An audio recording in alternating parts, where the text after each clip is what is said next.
Oke, kita mau bahas sesuatu yang penting banget nih.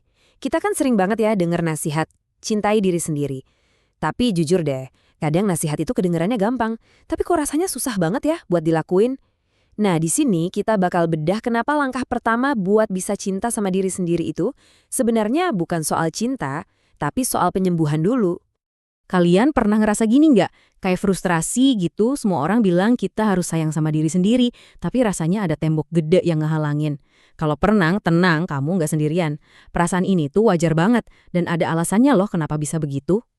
Nah, ini dia nih akar masalahnya.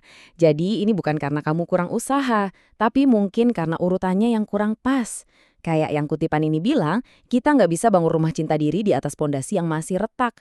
Ya kan, pondasinya itu harus kita perbaiki dulu. Tapi ada kabar baiknya kok. Ini bukan jalan buntu. Ada prosesnya, ada peta jalannya yang jelas banget buat kita lewatin. Emang sih, ini bukan perbaikan instan, tapi ini adalah sebuah perjalanan penyembuhan yang benar-benar berarti dan bisa mengubah hidup kita. Jadi, apa aja sih tahapannya? Nah, yang perlu kita ingat, perjalanan ini tuh ada strukturnya. Ada 3 tahap utama yang perlu kita pahami dan kita lalui supaya bisa benar-benar sembuh. Yuk, kita lihat 3 tahapannya. Pertama, menerima kalau luka itu ada. Kedua, nah ini yang unik, berteman dengan luka itu. Dan yang terakhir, baru deh menyembuhkan luka. Urutan ini penting banget ya, dan setiap tahap punya perannya masing-masing di keseluruhan prosesnya. Dan disinilah letak kuncinya. Tahap pertama, menerima, sama tahap terakhir, menyembuhkan, itu seringkali jadi bagian yang paling berat.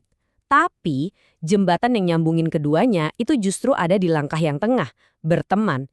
Langkah inilah yang bikin proses penyembuhan jangka panjang jadi mungkin buat terjadi. Jadi berteman dengan luka tuh maksudnya apa sih? Bukan berarti kita harus suka sama rasa sakitnya ya, bukan. Ini lebih ke proses buat memahami, buat coba dengerin, luka kita ini sebenarnya mau bilang apa sih? Asalnya dari mana? Dan gimana dia ngebentuk kita? Nah, dengan pemahaman ini, penyembuhan di tahap ketiga nanti bisa terjadi secara organik, nggak dipaksa-paksa.